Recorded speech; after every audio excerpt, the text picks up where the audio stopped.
এক ছিল গ্রাম। সেই গ্রামে ছিল এক বাজার। একদিন এক বুড়ো বাজার থেকে একটা পাঁঠা কিনে বাড়ি আসে। বাড়িতে এসেই সে তার ছেলেকে বলে, যা তো, পাঁঠাটাকে ভালো করে ঘাস খাইয়ে নিয়ে আয়। ছেলে সাথে সাথে পাঁঠা নিয়ে ঘাস জমিতে চলে যায় আর সারাদিন ঘাস খাইয়ে বিকালে বাড়ি ফেরে। বাড়ি পৌঁছতেই বুড়ো পাঁঠাকে জিজ্ঞেস করে, পাঁঠা আমার প্রিয় ছাগলটি, জল খেয়েছিস তুই, ঘাস খেয়েছিস? ছাগল বলল, ব্যাঁ, না দাদু, কিছুই খাইনি দেয়নি, কেবল সাঁকো দিয়ে যাওয়া, পাতা খুঁটে নেওয়া, খালের পাড়ে ছোটা, এক ফোঁটা জল জোটা, ওইটুকুনি ভোজন, ওই তেষ্টা মেটন।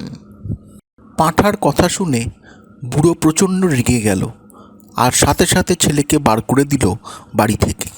তারপর বউকে ডেকে বলল, যা তো, পাঁঠাটাকে ঘাস খাইয়ে নিয়ে আয়। বুড়োর কথা মতো পাঁঠাকে সারাদিন ঘাস খাইয়ে বুড়ি বিকালে বাড়ি ফিরল।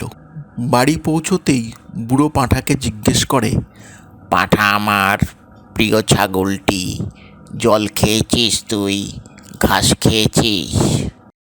ছাগল বলল, ব্যাঁ, না দাদু, কিছুই খাইনি দেয়নি, কেবল সাঁকো দিয়ে যাওয়া, পাতা খুঁটে নেওয়া, খালের পাড়ে ছোটা, এক ফোঁটা জল জোটা, ওইটুকুনি ভোজন, ওই তেষ্টা মেটন।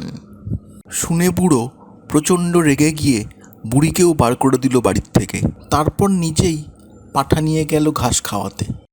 বাড়ি পৌঁছতেই বুড়ো পাঁঠাকে জিজ্ঞেস করে, পাঁঠা আমার প্রিয় ছাগলটি, জল খেয়েছিস তুই, ঘাস খেয়েছিস?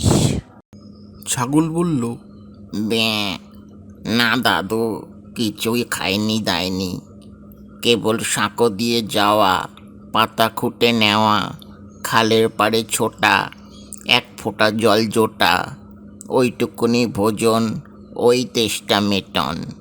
ছাগলের এই কথা শুনে বুড়ো প্রচণ্ড রেগে গেল আর তারপর একটা ছুরি নিয়ে তাড়া করলো ছাগলটাকে। ছাগলটা প্রাণ বাঁচাতে ছুট দিল জঙ্গলের পথ ধরে।